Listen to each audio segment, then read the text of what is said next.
밀린 월세, 이걸로 갚겠습니다. 그 작은 쪽지 한 장을 받은 순간 제 평범했던 일상에 균열이 생겼습니다.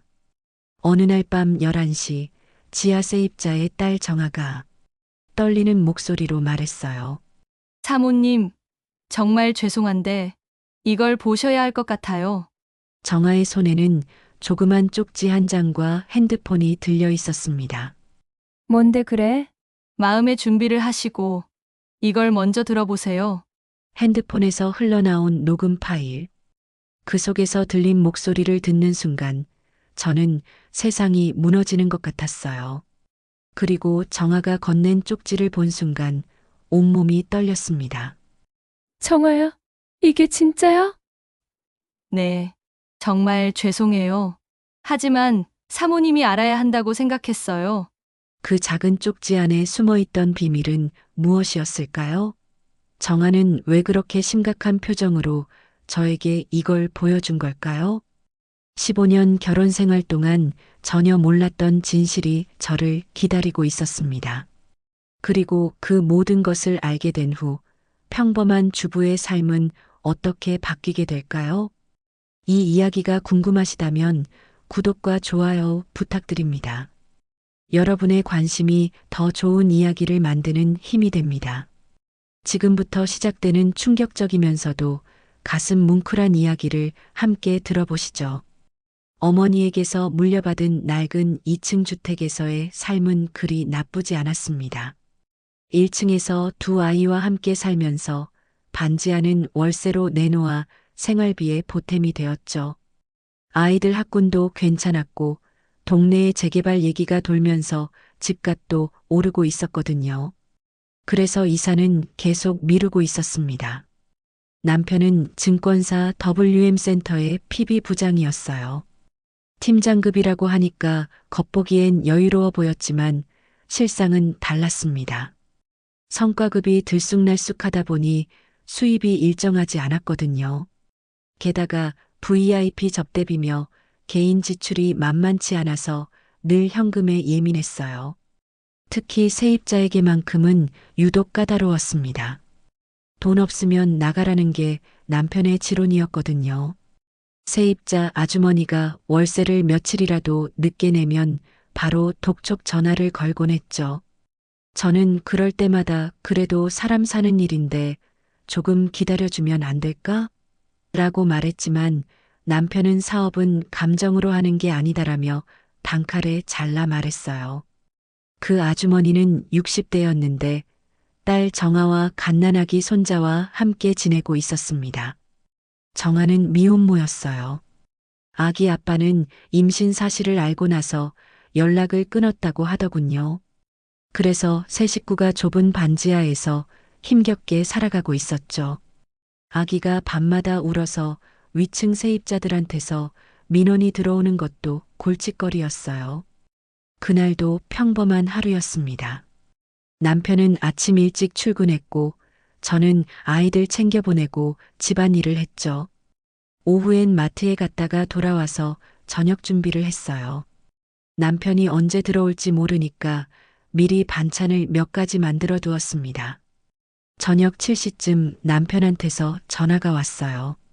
여보, 오늘 좀 늦을 것 같다. 중요한 고객 미팅이 있어서 말이야.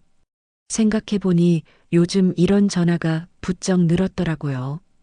예전엔 늦어도 9시 전엔 들어왔는데 최근엔 밤 10시, 11시가 되어서야 들어오는 날이 많았어요. PB 업무가 원래 고객 접대가 많다고 하니까 저도 별다른 의심 없이 받아들이고 있었죠. 또 요즘 너무 늦는 거 아냐? 몸 상할라. 아, 그게 말이지. 요즘 대형 고객들이 까다로워서 어쩔 수 없어. 그래도 술은 적당히 마셔. 알았지? 응, 알았어. 그럼 먼저 자고 있어. 전화를 끊고 나니 왠지 모르게 허전했어요. 아이들은 각자 방에서 숙제하고 있고 집안이 조용했거든요. 텔레비전을 켜고 드라마를 보다가 소파에서 깜빡 잠이 들었나 봅니다. 밤 10시 반쯤이었을까요? 현관 벨소리에 잠이 깼어요. 남편이 돌아온 줄 알았는데 열쇠로 안 열고 벨을 누르는 게 이상했죠. 혹시 열쇠를 깜빡했나 싶어서 문을 열었습니다. 그런데 남편이 아니었어요. 정아가 아기를 안고 서 있었습니다. 얼굴이 창백했고 눈가가 빨갛더군요. 평소에 밝고 씩씩한 아이였는데 오늘은 뭔가 달랐어요. 사모님 죄송해요. 이 시간에 찾아뵈서. 아이고 무슨 일이야? 아기가 아픈가? 아니에요. 아기는 괜찮아요. 그런데 사모님한테 꼭 드려야 할 게 있어서요. 정아의 목소리가 떨리고 있었습니다. 뭔가 심상치 않은 기색이었죠. 아기가 보채기 시작해서 정아가 달래면서 다시 입을 열었어요. 사실 저희가 이번 달 월세를 조금 늦고 있잖아요. 어머니가 일자리를 구하는 중이라서 며칠만 기다려달라고 말씀드렸는데.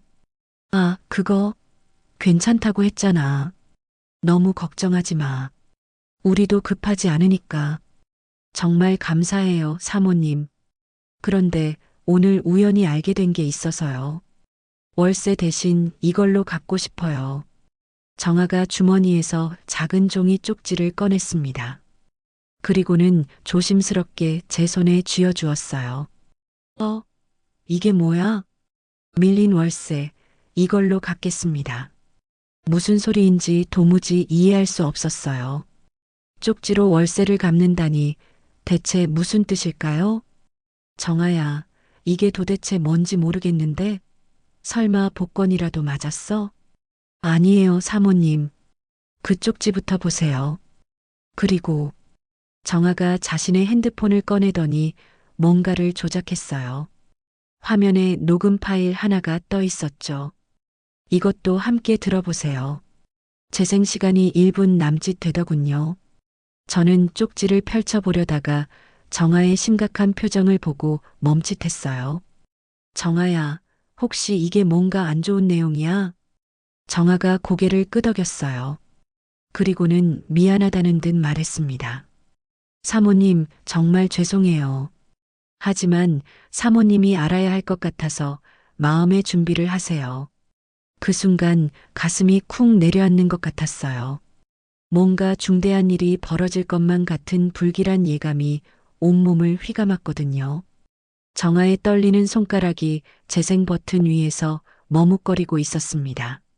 바로 그때 멀리서 자동차 소리가 들려왔어요. 남편이 돌아오는 소리 같았죠. 정아도 그 소리를 들었는지 급하게 말했습니다.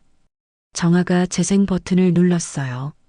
그 순간 핸드폰에서 남자 목소리가 흘러나왔습니다. 너무나 익숙한 목소리였죠.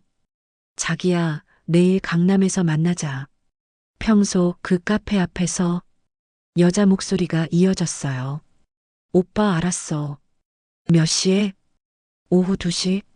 그 다음에 우리 둥지로 바로 가고. 세상이 무너지는 것 같았습니다. 그 남자 목소리는 분명 남편이었어요. 손이 덜덜 떨렸고 다리에 힘이 빠져 주저앉을 것 같았죠. 이게 어떻게 들은 거야? 사모님, 제가 알바하고 있는 장소가 강남이에요. 부장님을 우연히 봤는데 웬 여자랑 아주 다정하게 손을 잡고 걸어가고 계시더라고요. 정아의 말에 가슴이 철렁했어요. 너무 수상해서 몰래 뒤를 쫓아갔어요. 그랬더니 꽤 으리으리한 오피스텔 건물로 두 사람이 들어가는 게 아니겠어요. 비밀번호까지 척척 치시면서요. 정아는 조심스럽게 또 다른 음성 파일을 재생시켰어요. 여자 목소리부터 들렸어요. 오빠, 우리가 쓰고 있는 이 집에 정말로 세입자 안 받아도 괜찮아? 남편 목소리가 이어졌어요. 괜찮다니까.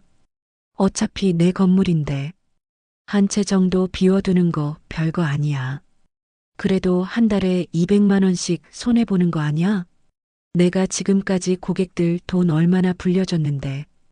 이 정도 손해는 아무것도 아니라고. 역시 우리 오빠가 최고야. 덕분에 우리만의 공간이 생겼잖아. 당연하지.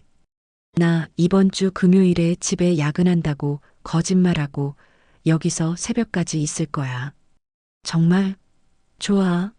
그럼 내가 특별한 요리 해놓을게.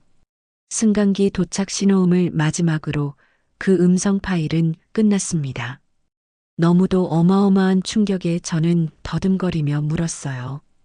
그러니까 지금 우리 남편이 저 몰래 바람을 피우고 있다는 건가요? 사모님이 듣기에도 그렇게 들리시죠? 두 사람이 승강기를 타고 올라간 층수까지 확인했어요. 그 층에서 1시간 넘게 기다려서 부장님이 어느 집에서 나오는지 제 두 눈으로 똑똑히 봤거든요. 바로 그때 멀리서 자동차 소리가 들려왔습니다. 사모님, 저는 이만 들어갈게요. 정아가 급하게 계단을 내려갔어요. 저는 혼자 현관 앞에 서서 쪽지를 움켜쥐고 있었죠. 다음 날 오전 남편이 출근하고 아이들이 학교에 간 후 저는 그 주소로 향했습니다. 택시를 타고 도착한 곳은 정말 으리으리한 고급 건물이었어요. 지하 주차장에서 남편 차를 발견했을 때 현실이 되었습니다. 차 안을 들여다보니 조수석에 여자 선글라스와 립스틱이 놓여 있었어요. 해당 층에 도착해서 문 앞에 서니 안에서 웃음소리가 들렸습니다. 남자와 여자가 즐겁게 대화하는 소리였죠. 초인종을 눌렀더니 남편이 분홍색 커플 잠옷을 입고 나타났어요. 얼굴이 하얗게 변하더군요. 어떡해. 안녕 여보. 남편이 어쩔 줄 모르는 사이 저는 안으로 들어갔습니다. 그 순간 눈에 들어온 풍경은 충격 그 자체였어요. 거실 곳곳에 남편과 그 여자가 함께 찍은 사진들이 가득했습니다. 여행 사진, 식당 사진, 침대에서 찍은 사진까지 거실 한가운데에는 아예 둘이 웨딩드레스와 턱시도를 입고 찍은 거대한 사진이 걸려 있었어요. 이게 뭐야? 그때 그 여자가 같은 분홍색 커플 잠옷을 입고 나왔습니다. 저를 보더니 남편 뒤로 숨더군요. 오빠, 이 사람이 누구야? 오빠라고? 저는 부엌으로 가서 더 충격적인 광경을 목격했어요. 개수대에는 도철민지라고 새긴 커플 머그컵이 있었고 냉장고 문에는 둘이 찍은 사진이 수십 장 붙어 있었습니다. 현관 신발장을 보니 남편 구두 옆에 여자 하이힐이 가지런히 놓여 있었어요. 그 개수만 해도 10켤레가 넘어 보였습니다. 저는 휴대폰을 꺼내서 이 모든 걸 사진으로 찍기 시작했어요. 여보, 설명 좀 해봐. 여긴 뭐 하는 곳이야? 여긴 중요한 고객들 접대하는 곳이야. 접대? 그럼 이 웨딩 사진도 접대야? 남편이 말문이 막힌 사이 저는 테이블 위에 있던 그 여자의 휴대폰을 집어들었어요. 잠금이 안 걸려 있었거든요. 뭐 하는 거야? 문자 대화창을 열어보니 더 충격적인 내용들이 가득했습니다. 오빠, 언제 진짜 아내랑 이혼할 거야? 나 기다리는 것도 한계가 있어. 조금만 기다려. 아이들 졸업하면 바로 정리할게. 오빠가 집에서 나한테 하는 것처럼 진짜 아내한테도 해줘? 나만의 오빠인 줄 알았는데. 당연히 너만이야. 집에서는 그냥 의무적으로 사는 거고. 더 내려보니 더욱 노골적인 내용들이 있었어요. 그리고 사진들까지 역겨워서 더 볼 수가 없었습니다. 언제부터였어? 뭐가? 언제부터 이 여자랑 이런 식으로 살았냐고. 그때 그 여자가 울면서 소리쳤어요. 언니, 저희는 진짜 사랑해요. 오빠는 언니랑 사랑 없이 사는 거라고 했어요. 사랑? 남의 남편 빼앗고 앉아서 사랑이라고? 저는 그 여자의 신분증까지 사진으로 찍었어요. 테이블 위에 지갑이 열려 있었거든요. 김민지, 32살. 좋아, 이름까지 알았네. 야, 뭐 하는 거야? 증거 모으는 거야. 위자료 받으려고. 남편과 그 여자의 얼굴이 동시에 하얗게 변했어요. 그런데 참 대단하네. 웨딩 사진까지 찍어놓고 혹시 결혼식도 올렸어? 그 여자가 더 크게 울기 시작했습니다. 저희는 진심이었어요. 진심? 남의 가정 파괴하고 진심이라고 하는 거야? 저는 마지막으로 침실까지 확인했어요. 침대 위에는 커플 잠옷이 여러 벌 놓여 있었고 화장대에는 그 여자 화장품들이 가득했습니다. 완전히 부부처럼 살고 있었던 거죠. 좋아. 이제 충분히 봤어. 저는 모든 증거를 다 모았다고 생각했습니다. 야, 어디가? 집에 가. 이제 할 일이 많거든. 잠깐만. 이건 오해야. 남편이 따라오려고 했지만 저는 문을 박차고 나왔어요. 승강기도 기다리지 않고 비상계단으로 뛰어내려갔습니다. 1층에서 찍은 사진과 녹음 파일을 바로 여러 곳에 저장했어요. 혹시라도 증거가 사라질까봐 컴퓨터에도 보내고 다른 저장 장치에도 복사해 놨습니다. 집으로 돌아가는 길에 분노가 치밀어 올랐어요. 15년 결혼 생활이 거짓이었다니 그동안 남편은 저를 완전히 바보로 만들어 놓고 다른 여자와 신혼집에서 살림을 차리고 있었던 거죠. 가장 화가 난 건 아이들이었어요. 아빠라고 믿고 따르는 아이들 앞에서 거짓말을 일삼아온 남편이 용서가 안 됐거든요. 사모님, 빨리 들어보세요. 부장님 오시기 전에. 정아가 재생 버튼을 눌렀어요. 그 순간 핸드폰에서 남자 목소리가 흘러나왔습니다.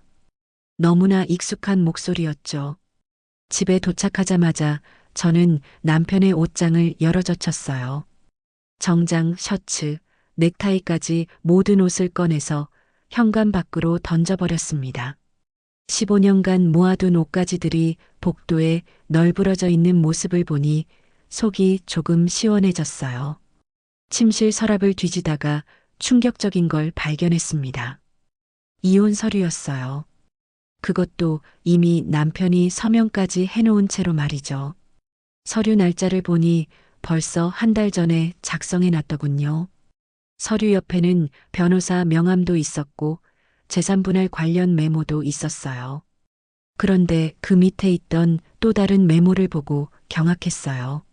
민지와 재혼 후 계획 아이들 기숙학교 보내기, 집 팔아서 더 큰 집 구입, 민지 명의로 사업자금 대출받기. 더 뒤져보니 통장 사본들도 나왔어요. 제가 모르는 비밀 계좌가 여러 개 있었습니다. 그 중에서 가장 충격적인 건 김민지라는 이름으로 된 적금 통장이었어요. 매달 200만 원씩 넣어주고 있었더군요. 내 생활비를 깎아서 이런 짓을 하고 있었구나. 오후 6시쯤 남편이 집에 돌아왔어요. 아파트 복도에 널브러진 짐들을 보고 당황하더군요. 야, 이게 뭐야?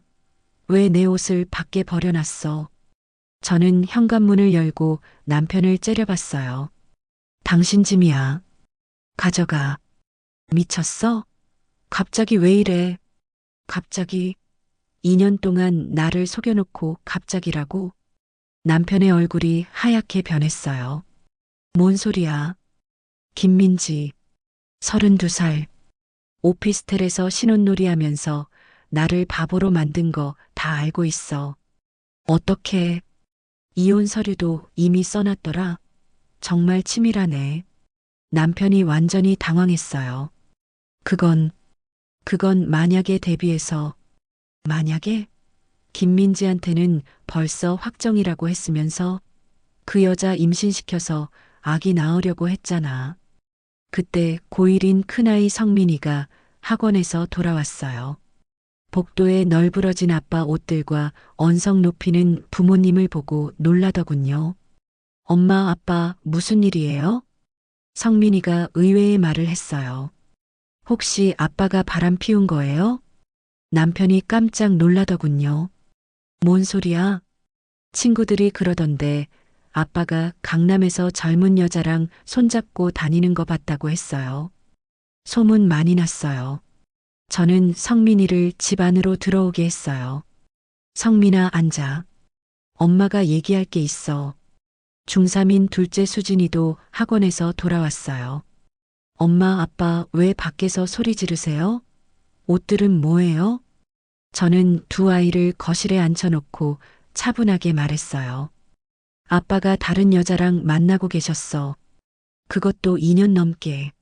성민이가 고개를 숙이더군요. 역시 그랬구나. 요즘 아빠가 이상했어요. 수진이는 눈물을 터뜨렸어요. 거짓말이죠? 아빠가 그럴 리 없어요. 남편이 현관에서 소리쳤어요. 아이들한테 그런 말 하지 마. 성민이가 일어나서 현관으로 가더니 아빠를 똑바로 쳐다봤어요. 아빠, 정말이에요? 다른 여자 있어요? 남편이 한참을 망설이더니 고개를 끄덕였어요. 아빠가 잘못했다. 수진이가 더 크게 울기 시작했어요. 아빠, 왜요? 우리가 뭘 잘못했어요? 수진아, 너희들은 잘못한 게 없어. 아빠가 잘못한 거야. 그런데 성민이의 반응이 더 충격적이었어요. 아빠, 그 여자가 임신했다며요? 남편이 깜짝 놀라더군요. 어떻게? 엄마가 다 들었다고 하셨어요. 그 여자가 아빠 아기 낳고 싶다고 했다면서요? 수진이가 더 크게 소리쳤어요. 아빠, 정말 그래요? 다른 여자가 임신한 거예요? 아직은 아니야. 하지만 성민이가 냉정하게 말했어요. 아빠, 저희는 엄마 편이에요. 당연하잖아요. 성민아, 아빠가 엄마 배신했으니까 저희도 아빠 믿을 수 없어요. 그리고 그 여자가 우리 새엄마 된다고 해도 절대 인정 안 해요. 수진이도 울면서 말했어요. 저도요. 그 여자 싫어요. 아빠도 싫어요. 남편이 눈물을 흘리기 시작했어요. 아이들아, 아빠가 정말 잘못했어. 용서해 줄 수 있을까? 성민이가 단칼에 잘라 말했어요. 안 돼요.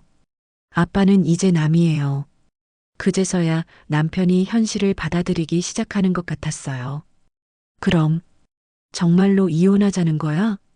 저는 냉정하게 대답했어요. 당신이 먼저 준비한 거잖아. 이혼 서류도 써놓고 변호사도 만나놓고. 그게 아니라. 뭐가 아니야? 내 돈으로 그 여자한테 용돈 주면서 나를 바보라고 한 것도 당신이잖아. 성민이가 더 화를 냈어요. 아빠, 정말 그랬어요? 엄마 돈으로 다른 여자한테 선물했어요? 남편이 대답하지 못하자 수진이가 울면서 소리쳤어요. 아빠 정말 나빠요. 엄마가 얼마나 힘들었는데. 저는 아이들한테 더 충격적인 사실을 말해줬어요.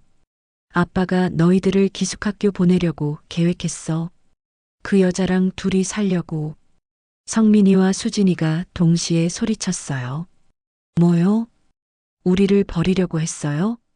남편이 급하게 변명했어요. 그건 그냥 메모일 뿐이야. 성민이가 완전히 폭발했어요. 아빠, 정말 최악이에요. 우리를 버리고 새 가정 꾸리려고 했던 거네요. 수진이도 소리쳤어요. 아빠 나빠요. 정말 나빠요. 다시는 보고 싶지 않아요. 남편이 무릎을 꿇더니 빌기 시작했어요. 제발, 한 번만 더 기회를 줘. 그 여자랑 끝낼게. 그런데 성민이가 더 냉정하게 말했어요. 아빠, 그 여자 뱃속에 아빠 아기 있으면 어떻게 할 거예요? 그것도 버릴 거예요? 남편이 완전히 말문이 막혔어요. 저는 단호하게 말했어요. 이미 늦었어. 당신이 선택한 거야. 이제 그 여자랑 행복하게 살아. 남편이 마지막으로 애원했어요. 정말 후회하고 있어. 다시 돌아올 수 없을까? 성민이가 차갑게 말했어요. 아빠, 그런 건 2년 전에 생각하셔야 했어요. 이제 완전히 늦었어요. 수진이도 고개를 돌렸어요. 아빠, 저희한테는 이제 나타나지도 마세요. 그 여자 아기나 잘 키우세요. 남편이 완전히 절망한 표정으로 복도에 널브러진 옷들을 주워 담기 시작했어요. 15년 결혼 생활이 이렇게 끝나는 순간이었습니다. 남편이 옷가지들을 주워 담고 떠난 후 다음 날 아침 정아가 아기를 안고 찾아왔습니다. 사모님, 어떻게 되었어요? 이혼하기로 했어. 고마워, 정아야. 정아가 고개를 숙이더니 충격적인 말을 했어요. 사모님, 사실 저는 선임아는 아니었어요. 복수하고 싶었어요. 무슨 뜻이야? 부장님이 어젯밤에 술 취해서 와서는 저희를 당장 쫓아내려고 했어요. 그런데 사모님 험담을 하시는 거예요. 그 늙은 년은 바보라서 아무것도 모른다. 이제 버릴 때 됐다. 민지가 훨씬 젊고 맛있다. 이런 말까지. 가슴에 칼이 꽂히는 것 같았어요. 더 심한 말도 했어요. 그 암탉 같은 년 때문에 숨이 막혀 죽겠다. 빨리 처분해야 한다. 이런 식으로요. 정아가 울먹이며 계속했어요. 그래서 복수해주고 싶었어요. 부장님이 너무 밉고 화나서 저는 지갑에서 돈을 꺼내서 정아에게 건넸어요. 고마워. 이거로 아기 필요한 거 사고 월세는 한 달 더 기다릴게. 며칠 후 저는 본격적인 복수극을 시작했어요. 먼저 남편 회사인 증권사 WM센터에 폭탄 제보를 했습니다. 김도철 부장이 고객 김민지와 2년간 불륜 관계를 맺고 회사 소유 오피스텔을 사적으로 이용했습니다. 고객 돈으로 여자 뒷바라지까지 했어요. 접수 직원이 서류를 보더니 기겁했어요. 그 다음은 김민지가 사는 오피스텔 건물 앞 현수막 작전이었어요. 32살 유부녀가 기혼 남성과 불륜 중입니다. 아이들도 다니는 동네인데 부도덕합니다. 사람들이 때로 몰려들었어요. 어머, 저기 사는 년이 불륜녀구나. 32살이면 애 엄마일 텐데 정말 더럽네. 남의 남편 뺏어먹고 당당하게 살고 있었어? 김민지가 미친 듯이 뛰어나왔어요. 언니, 이게 뭐예요? 왜 이래요? 왜? 불륜한 게 사실이잖아. 부끄러우면 하지 말든지. 제발 그만해요. 저도 살 길이 있어야죠. 살 길? 남의 남편 뺏어놓고 살 길을 찾아? 웃기지도 않네. 구경꾼들이 더욱 거세게 몰려들었어요. 저것이 바로 그 불륜녀구나. 얼굴 좀 봐. 젊다고 설쳐대더니 이제 망신당하네. 남의 가정 파괴한 죗값 톡톡히 치러야지. 우리 동네에서 당장 나가. 김민지가 울면서 현수막을 뜯으려 했지만 구경꾼들이 더 흥미진진해했어요. 뜯지 마. 동네 사람들 다 알아야 해. 불륜녀가 뻔뻔하게 증거인멸하려 하네. 결국 경찰이 출동했고 저는 벌금 20만 원을 냈지만 그 값어치는 충분했어요. 온 동네가 김민지를 불륜녀로 낙인 찍었거든요. 이틀 후 김민지 회사에서도 해고 통보가 왔답니다. 누군가 회사에 불륜 사실을 제보했거든요. 일주일 후 남편 회사에서 전화가 왔어요. 김도철 부장 해고 처분되었습니다. 고객 자금 유용, 회사 자산 남용, 성과수당 환수, 손해배상 소송까지 진행 예정입니다. 재판에서는 유책 배우자 남편과 상간녀에게서 위자료 3천만 원씩 받아냈어요. 그런데 정말 가관인 일이 벌어졌어요. 남편이 정한의 집 앞에 나타나서 빌기 시작한 거예요. 아주머니, 제발 하룻밤만 재워주세요. 정말 갈 곳이 없어요. 정아 어머니가 빗자루를 들고 나왔어요. 당신이 우리한테 뭐라고 했는지 기억 안 나? 돈 없는 거지들은 꺼져라 했잖아. 아주머니, 그때는 제가 미쳤었어요. 미쳤다고? 지금도 미쳤어. 당신 같은 쓰레기 누가 받아줘. 제발요. 무릎 꿇고 빌게요. 정말로 남편이 무릎을 꿇더군요. 하지만 정아 어머니는 더욱 화를 냈어요. 무릎 꿇는다고 용서될 줄 알아? 당신이 우리를 얼마나 괴롭혔는데. 아주머니, 저 정말 잘못했어요. 잘못했으면 지옥에나 가서 빌어. 이게만도 못한 놈아. 정아 어머니가 빗자루로 남편을 때리기 시작했어요. 남편이 머리를 감싸며 도망쳤지만 정아 어머니는 계단 끝까지 쫓아가서 때렸답니다. 다시 나타나면 죽여버린다. 썩 꺼져. 그 광경을 보니 속이 시원했어요. 다음 날 남편한테서 울먹이는 전화가 왔어요. 여보, 나 정말 죽고 싶어. 민지는 자기 남편한테 나를 강간범이라고 거짓말했어. 이제 고소당할지도 몰라. 자업자득이지. 제발 한 번만, 정말 한 번만 기회를 줘. 나는 이제 당신밖에 없어. 당신이 나를 늙은 암탉이라고 했잖아. 그 암탉이 당신을 완전히 요리해버렸네. 미안해. 정말 미안해. 미안하다고 용서될 줄 알아? 15년 동안 바보 취급받은 게 미안하다고 지워져? 남편이 목 놓아 울기 시작했어요. 나 정말 후회하고 있어. 민지는 돈 없어지니까 바로 등 돌리더라. 당연하지. 그런 여자가 진심일 줄 알았어? 호구도 이런 호구가 없네. 저는 연락을 완전히 차단했습니다. 아이들은 정아 어머니를 할머니라 부르며 금세 가족이 되었죠. 저는 세입자 계약을 2년 무상 연장해주고 생활비까지 지원하기로 했어요. 사모님, 저 때문에 시작된 일 같아 죄송해요. 정아가 말했어요. 아니야. 사실이 내 인생을 구했어. 정말 고마워. 그때 저는 생각했어요.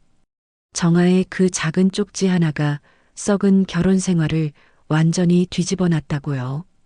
이제 정말 속 시원한 새 출발이었습니다. 남편과 김민지를 완전히 망가뜨려야 한다는 생각뿐이었습니다.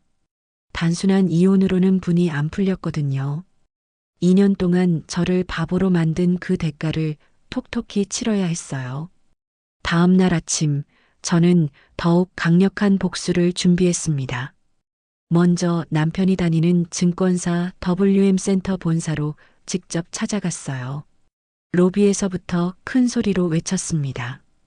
김도철 부장이 고객과 불륜을 저질렀어요. 회사 돈으로 여자 뒷바라지 했다고요.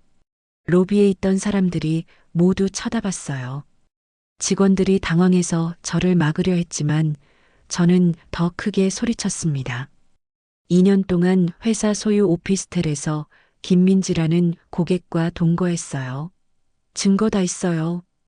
어머, 저분이 말하는 김도철이 우리 부서 부장 맞나? 아니야, 요즘 그 사람 이상했어. 온 회사가 뒤숭숭해졌거든요. 갑자기 돈 쓰는 게 늘어났더라고. 그 다음은 김민지가 다니는 회사였어요. 그날 밤 저는 잠을 이룰 수 없었어요. 결국 저는 경찰에 신고당해서 끌려나갔지만 목적은 달성했어요. 거기서도 똑같이 했습니다. 김민지 과장이 유부남과 불륜 중이에요. 남의 가정 파괴한 여자가 당신 회사에서 일하고 있어요. 하지만 진짜 압권은 김민지 아파트 단지 전체에 벌인 현수막 작전이었어요. 부도덕한 여자 때문에 아파트감 떨어집니다. 아파트 주민들이 벌떼처럼 몰려나왔어요. 어머, 108동 1502호라고? 거기 사는 그 여자가 애들까지 있는 아파트에서 그런 더러운 짓을 했다고? 아파트 입구마다 현수막을 걸었습니다. 108동 1502호 김민지 32세 불륜녀 거주 중. 남의 남편 뺏어먹고 당당하게 사는 파렴치한 여자. 아이들 교육에 해로운 불륜녀를 우리 단지에서 추방하자. 당장 내쫓아야 해. 우리 아이들한테 나쁜 영향 줘. 관리사무소에 민원 폭탄 넣어야겠어. 김민지가 집에서 나오지도 못하고 있을 때 아파트 분여회에서 단체로 몰려왔어요. 김민지, 나와서 사과해. 우리 아파트를 더럽힌 년이 숨어만 있을 거야? 당장 이사가. 여기 있을 자격 없어. 김민지가 울면서 나왔지만 분여회원들은 더욱 거세게 몰아붙였어요. 사과문 써서 단지 게시판에 붙여. 다시는 남의 남편 건드리지 않겠다고 각서라도 써. 아니면 당장 짐 싸서 꺼져. 불륜녀 때문에 우리 아파트가 무슨 홍등가 됐잖아. 결국 김민지는 그날 밤 짐을 싸서 도망쳤답니다. 그런데 이틀 후 김민지한테서 뜻밖의 전화가 왔어요. 언니, 제발 그만해 주세요. 왜? 재미있는데? 저 정말 죽고 싶어요. 회사에서도 잘렸고 아파트에서도 쫓겨났어요. 그래, 잘 됐네. 더 고생해. 언니 제발. 저도 먹고 살아야죠. 먹고 살기? 남의 가정 파괴하면서 먹고 산 게 맛있었어? 김민지가 울먹거렸어요. 저 사실 임신했어요. 뭐? 오빠 아기예요. 3개월 됐어요. 순간 머리가 하얗게 변했어요. 거짓말이지? 진짜예요. 병원 진단서도 있어요. 그런데 오빠는 연락도 안 받아요. 당연하지. 자기 인생 망가졌는데 당신 걱정을 해? 언니 제발. 아기는 죄가 없잖아요. 죄 없는 아기. 웃기지 마. 불륜으로 생긴 아기가 무슨 죄가 없어? 김민지가 더 크게 울었어요. 저 정말 어떻게 해야 할지 모르겠어요. 갈 곳도 없고 돈도 없고 그런 걸 왜 나한테 말해? 당신 부모한테 가. 부모님도 저를 완전히 포기했어요. 집에도 못 들어가게 해요. 가문 망신시킨 년은 우리 딸 아니다라고 하시면서 김민지가 흐느끼며 말했어요. 저 진짜 죽고 싶어요. 이렇게 살 바엔 차라리 죽고 싶으면 죽어. 근데 아기는 어쩔 건데? 모르겠어요. 정말 모르겠어요. 길거리에서 나올 수도 없고 전화를 끊고 나니 묘한 기분이 들었어요. 복수는 성공했지만 왠지 허무했거든요. 그날 저녁 정아가 찾아왔어요. 사모님, 부장님이 아까 여기 또 왔었어요. 어머니한테 김민지가 임신했다고 하면서 도와달라고 했대요. 뭐라고? 어머니가 그게 우리랑 무슨 상관이냐고 하니까 부장님이 그래도 내 아기인데 어떻게 하느냐고 하시더라고요. 그래서 어머니가 뭐라고 하셨어? 당신 아기면 당신이 알아서 해라. 우리는 상관없다고 하셨어요. 그랬더니 부장님이 무릎 꿇고 빌면서 나도 갈 곳이 없는데 어떻게 해야 하느냐고 하시더라고요. 그래서 어머니가 빗자루로 또 쫓아내셨어요. 불륜으로 만든 아기 키우는 게 무슨 자랑이냐고 하시면서요. 저는 한숨을 쉬었어요. 복수는 완벽했지만 이제 남편도 김민지도 모두 나락으로 떨어진 상태였거든요. 사모님, 그런데 정말 괜찮으세요? 김민지가 진짜 임신했다면 그 아기도 어떻게 보면 괜찮아. 그건 걔들이 알아서 해결할 문제야. 나는 더 이상 상관없어. 하지만 마음 한구석이 복잡했어요. 복수는 성공했지만 이 모든 일의 끝이 어떻게 날지 궁금하기도 했거든요. 김민지 임신 소식을 들은 지 며칠 후 남편이 다니던 증권사 WM센터 준법감시팀과 내부감사팀이 본격적으로 움직이기 시작했어요. 김도철 부장 관련 추가 조사 결과 더욱 심각한 사실들이 밝혀졌습니다. 담당자가 저한테 전화를 걸어왔어요. 접대비 한도를 월등히 초과했고 고객 선물 비용 처리도 불투명합니다. 무엇보다 고객 관리 시스템에 허위 기재를 일삼았던 것이 확인됐어요. 손해배상 소송과 함께 성과수당 전액 환수 조치도 취할 예정입니다. 그런데 정말 가관인 일이 벌어졌어요. 남편이 저한테 전화를 걸어온 거예요. 여보, 위자료 취소해. 뭐? 내가 메우겠으니까 위자료 소송 취소해줘. 미쳤어? 당신이 무슨 돈으로 메워? 그게 민지가 임신했잖아. 아기 아빠로서 책임져야 하는데 위자료까지 내면 정말 죽어. 순간 어이가 없어서 웃음이 나왔어요. 책임? 지금 나한테 불륜녀 아기 키울 돈 빌려달라고 하는 거야? 그게 아니라 어쨌든 내 아기이긴 하잖아. 그럼 당신이 알아서 해. 편의점 알바라도 하든지. 편의점 알바를 어떻게 해? 나는 부장까지 했던 사람인데. 부장? 불륜으로 잘린 정과자가 무슨 부장이야? 남편이 목소리를 높였어요. 야, 그래도 선 좀 지키자. 아무리 그래도 내가 내 남편이었는데. 남편? 남편이 아내를 바보라고 하면서 다른 여자 배 불려? 당신은 이미 남편 자격 잃었어. 미안하다. 나 이제 갈 데 없다. 남편이 거의 울먹거리는 목소리로 말했어요. 갈 곳이 없던 건 당신에게 당했던 사람들이야. 그때 김민지한테서도 전화가 왔어요. 언니, 오빠가 저한테 아기 지우라고 해요. 뭐? 돈도 없는데 아기 어떻게 키우냐고 그냥 없애버리자고 해요. 오빠가 그래요. 너 때문에 내 인생이 완전히 끝났다. 이제 와서 아기까지 키우라고 하면 나는 정말 죽는다고. 그럼 당신이 혼자 키우면 되잖아. 어떻게 혼자 키워요? 일자리도 없고 갈 곳도 없는데. 저 진짜 길거리에서 나올 수도 없고. 김민지가 흐느껴 울었어요. 그날 저녁 정아가 급하게 찾아왔어요. 사모님, 큰일 났어요. 부장님이 김민지랑 함께 아래층에 와서 어머니한테 빌고 있어요. 둘이 함께 무릎 꿇고 있어요. 창문을 열고 내려다보니 정말 가관이었어요. 남편과 김민지가 나란히 무릎을 꿇고 정아 어머니 앞에서 빌고 있었거든요. 아주머니, 제발 하룻밤만 재워주세요. 저희가 갈 곳이 정말 없어요.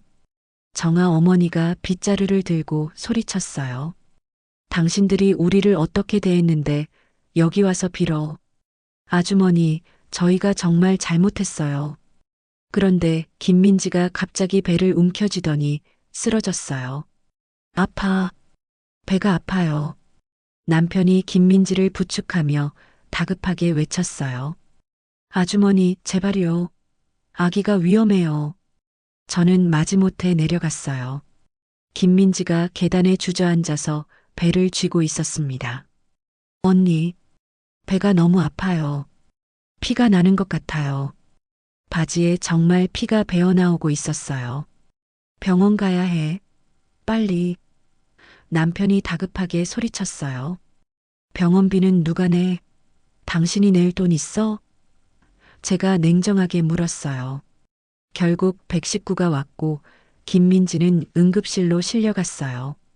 남편도 따라갔지만 병원비 때문에 제대로 치료도 못 받았다고 하더군요. 다음 날 아침 남편한테서 전화가 왔어요.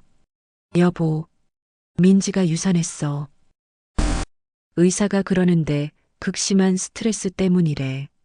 내가 너무 괴롭혀서. 내가 괴롭혀? 당신들이 한 짓을 생각해봐. 그래도 아기는 죄가 없었잖아. 내 첫 아들이었어. 초음파로 봤는데 아들이었다고. 아들? 그럼 우리 성민이, 수진이는 뭐야? 당신한테는 자식도 아니었어? 그게 아니라 법대로 가자. 이미 메울 수 없는 신뢰야. 재판 과정에서 저는 현장 사진, 녹음, 주차 기록을 제출했고 유책 배우자인 남편과 상간녀에게서 위자료 판결을 받았습니다. 남편은 부장직에서 해고됐을 뿐만 아니라 성과수당 환수와 손해배상 소송에 맞닥뜨렸어요. 며칠 후 소식이 들려왔어요. 남편과 김민지가 지방의 작은 고시원에서 살고 있다는 거였어요. 둘 다 일자리를 구하지 못해서 하루하루 버티고 있다고 하더군요.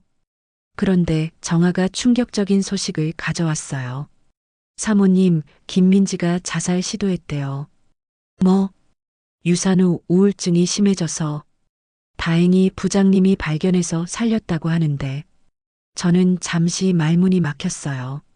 지금 정신병원에 입원해 있다고 해요. 복수는 완벽했어요. 하지만 이 모든 일이 어떻게 끝날지 마음이 복잡했습니다. 김민지 자살 시도 소식을 들은 지 일주일 후 재판이 시작됐어요. 저는 그동안 모아둔 모든 증거를 법정에 제출했습니다. 현장 사진, 녹음 파일, 주차 기록, 휴대폰 대화 내용까지 완벽한 증거였거든요. 재판장에서 남편을 본 순간 깜짝 놀랐습니다. 완전히 인간 쓰레기가 되어 있었어요. 수염은 덥수룩하고 옷은 냄새나고 눈은 충혈되어 있었거든요. 재판 결과는 대승리였어요. 남편에게서 위자료 5천만 원, 김민지에게서 2천만 원을 받아냈습니다. 총 7천만 원이었거든요. 재판이 끝나고 남편이 따라왔어요. 미영아, 제발 5천만 원을 어디서 구해? 그건 당신이 알아서 해. 며칠 후 정아가 충격적인 소식을 가져왔습니다. 사모님, 큰일 났어요. 부장님이 사채업체에서 돈 빌렸대요. 김민지 치료비하고 위자료 낼 돈 때문에 고리대 금업체 여러 곳에서 총 1천만 원을 빌렸는데 지금 이자 합쳐서 1,800만 원이래요. 그런데 부장님이 사모님 집을 담보로 줬대요. 미친놈이 뭘 했다고? 바로 그때 현관벨이 요란하게 울렸습니다. 험상궂은 남자 넷이 서 있었어요. 김도철 마누라죠? 김도철이 이 집을 담보로 주고 1천만 원 빌렸거든요. 지금 이자 합쳐서 1,800만 원인데 3일 안에 안 갚으면 이 집 가압류 들어갑니다. 수진이가 학원에서 돌아와서 상황을 들었어요. 엄마, 우리 집을 담보로 줬다고요? 성민이가 돌아와서 상황을 듣더니 완전히 화를 냈습니다. 아빠가 정말 너무해요. 어떻게 우리 집까지 담보로 줄 수가 있어요? 그날 밤 남편한테서 전화가 왔어요. 미영아, 미안해. 정말 어쩔 수 없었어. 어쩔 수 없었다고? 우리 집을 담보로 줬다며? 5천만 원을 어떻게 구해? 민지 치료비도 월 300만 원씩 나가고 그 여자 때문에 우리 집까지 날아가게 만들어? 사흘 후 사채업자들이 법무사까지 데리고 왔습니다. 가압류 신청 들어갔어요. 김도철이 연락 안 되니까 어쩔 수 없네요. 온 동네가 시끄러워졌어요.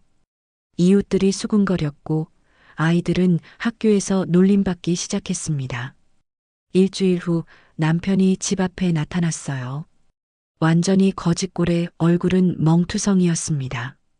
미영아, 제발 살려줘. 사채업자들이 나를 반죽음으로 만들어놨어. 자업자득이야.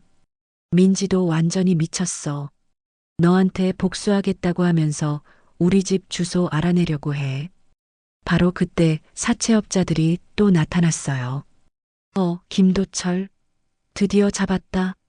남편이 벌벌 떨면서 제 뒤로 숨으려고 했습니다. 제발, 여기서는 안 돼. 애들이 보잖아. 사채업자들이 남편을 끌고 가기 시작했어요. 미영아, 제발 도와줘. 성민이가 창문을 열고 소리쳤습니다. 아빠, 우리한테 더 이상 피해 주지 마요. 수진이도 울면서 소리쳤어요. 아빠 때문에 우리가 집도 잃게 생겼어요. 남편이 끌려가면서 목 놓아 울었지만 저는 더 이상 동정하지 않았습니다. 갈 곳이 없던 건 당신에게 당했던 사람들이야. 그런데 정말 무서운 일이 벌어졌어요. 이틀 후 김민지가 우리 아파트 단지에 나타난 거였습니다.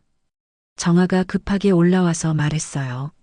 사모님, 김민지가 아래층에서 어머니한테 소리 지르고 있어요. 완전히 미친 것 같아요. 창문을 열고 내려다보니 정말로 김민지가 있었습니다. 머리는 헝클어지고 옷은 더럽고 완전히 정신이 나간 상태였어요. 김미영, 나와. 내 인생 망친 년아. 다 너 때문이야. 내 사랑을 빼앗아간 년아. 아파트 주민들이 나와서 구경하기 시작했어요. 저 여자가 누구야? 완전히 미친 것 같은데. 김민지가 더 크게 소리쳤습니다.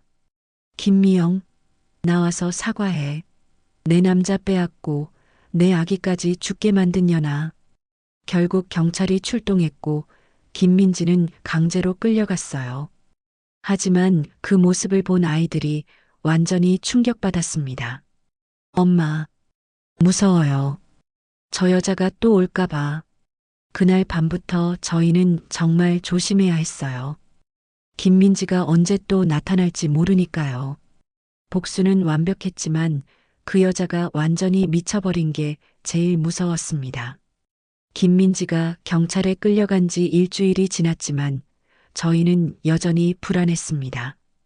그런데 정아가 반가운 소식을 가져왔어요. 사모님, 김민지가 강제 입원됐대요.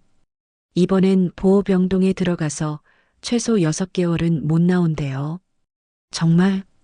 네, 그리고 부장님도 사채업자들한테 맞아서 병원에 입원했다고 하더라고요.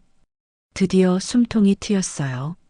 하지만 가장 큰 문제가 남아 있었습니다. 바로 우리 집이 담보로 잡힌 거였거든요. 그런데 놀라운 일이 벌어졌습니다. 제가 찾아간 변호사가 말하더군요. 이미 이혼이 확정된 상태에서 전 남편이 부인 명의 재산을 임의로 담보로 준 것은 명백히 무효입니다. 사채업체를 상대로 소송하면 100% 이기실 거예요. 결국 사채업체들이 완전히 물러갔어요. 오히려 그들이 법적 문제에 걸릴까봐 겁을 먹더군요. 한 달 후, 저는 위자료 7천만 원을 모두 받아냈습니다. 남편이 가진 예금과 퇴직금, 그리고 김민지 가족이 대신 갚은 돈까지 말이에요. 그런데 정말 충격적인 소식이 들려왔어요. 사모님, 부장님이 지방으로 완전히 도망갔대요. 정아가 말했습니다. 김민지 가족들이 엄청 화가 나서 부장님을 찾아다니고 있다고 해요. 딸을 미치게 만들고 집안을 망쳤다면서요. 그래서 부장님이 무서워서 아예 다른 지역으로 숨어버렸나 봐요. 성민이와 수진이도 그 소식을 들었지만 예상과 달리 조용했어요.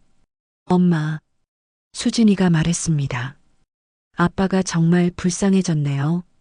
왜 갑자기 그런 말을 해? 미워했는데. 이렇게 되고 나니까 그냥 불쌍해요. 우리는 엄마 덕분에 행복하게 살 수 있는데 아빠는 혼자서 숨어서 살아야 하잖아요. 성민이도 고개를 끄덕였어요. 저도 그래요.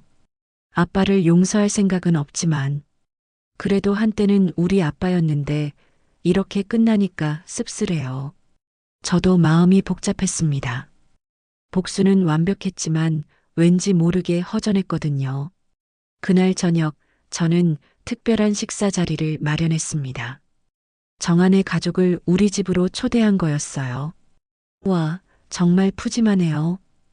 정아가 감탄했습니다. 아이들은 정아 어머니를 할머니라고 불렀고 정아는 누나가 되었어요. 정아의 아기도 막내라고 부르며 모두가 가족처럼 지냈습니다. 할머니, 이거 정말 맛있어요. 수진이가 말했어요. 우리 수진이가 잘 먹어주니까 할머니가 행복하다. 정아 어머니가 웃으시면서 말씀하셨어요. 그때 저는 정아에게 제안했습니다. 정아야, 우리 집 2층에서 살지 않을래? 네. 월세 없이 살면서 아기도 키우고 일자리 구하면 그때 독립해도 되고. 정아가 눈물을 글썽였어요. 사모님, 정말 괜찮으세요? 당연하지. 우리는 이제 진짜 가족이잖아. 아이들도 반가워했습니다. 누나가 우리 집에 살면 좋겠어요. 수진이가 말했어요. 할머니도 같이 사시면 더 좋고요. 성민이가 덧붙였습니다. 정아 어머니가 눈물을 글썽이시면서 말씀하셨어요. 정말 감사합니다. 사모님 덕분에 우리가 새 삶을 살게 됐어요. 사모님, 저 때문에 시작된 일이었는데 결과적으로는 모든 분들을 구한 셈이 됐네요. 정아가 말했어요. 아니야. 사실이 나를 구했어. 그리고 우리 모두를 구했고. 그때 성민이가 조용히 말했습니다. 엄마, 저 생각해 봤는데 아빠도 결국은 피해자였던 것 같아요. 피해자? 네, 김민지한테 속은 거잖아요. 그 여자가 이미 결혼한 상태인 줄도 모르고 진심인 줄 알았는데 결국 이용당한 거고. 수진이도 고개를 끄덕였어요. 맞아요. 아빠도 바보였던 거예요. 엄마는 15년 동안 진심으로 사랑해 주었는데 그걸 모르고 거짓말쟁이 여자한테 넘어간 거니까. 저는 두 아이의 말을 들으며 마음이 뭉클해졌어요. 아이들이 이렇게 성숙하게 생각할 줄 몰랐거든요. 그래도 아빠가 우리한테 한 건 용서할 수 없어요. 성민이가 덧붙였습니다. 하지만 더 이상 미워하지는 않을래요. 저도요. 그냥 불쌍한 사람이라고 생각할래요. 수진이가 말했어요. 그날 밤 저는 현관 선반에 그 쪽지를 곱게 접어서 액자에 넣어두었습니다. 정아가 처음 건넨 그 소중한 쪽지였어요. 밀린 월세, 이걸로 갚겠습니다. 정말로 그 작은 쪽지가 제 인생의 모든 것을 바꿔놨습니다. 거짓으로 쌓인 결혼 생활은 무너졌지만 진실을 바탕으로 한 새로운 가족이 생겼어요. 2층에서 들려오는 정한의 가족의 웃음소리, 거실에서 숙제하는 아이들의 대화 소리, 부엌에서 정아 어머니와 나누는 따뜻한 이야기들. 이 모든 것이 제게는 새로운 행복이었습니다. 남편은 저를 바보라고 했지만 그 바보가 결국 진짜 행복을 찾았어요. 남편은 도망자가 되어 외롭게 살고 김민지는 정신병원에서 치료받고 있지만 저는 진정한 가족과 함께 따뜻한 집에서 살고 있으니까요. 엄마, 이제 정말 행복해 보여요. 수진이가 말했어요. 응, 이제 정말 행복해. 그리고 우리 가족이 더 늘어나서 더 행복해. 창밖으로 따뜻한 저녁 햇살이 들어오고 있었습니다. 새로운 시작을 알리는 빛처럼 말이에요.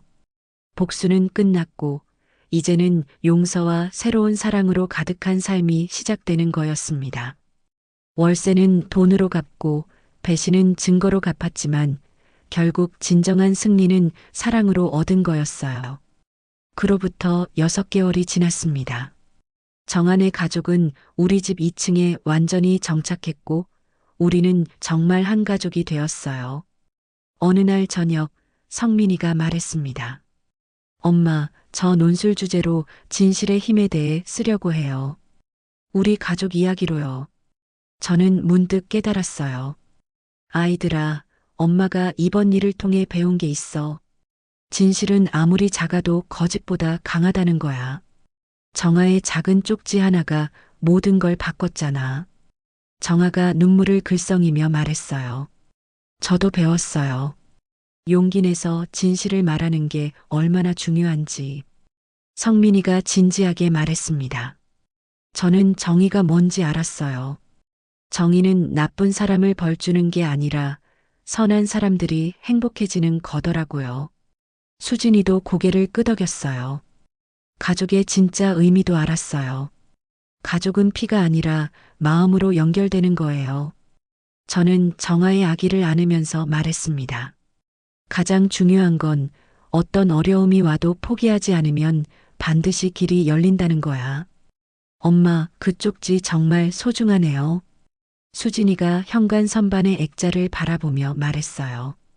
응, 우리 인생을 바꾼 가장 소중한 쪽지야.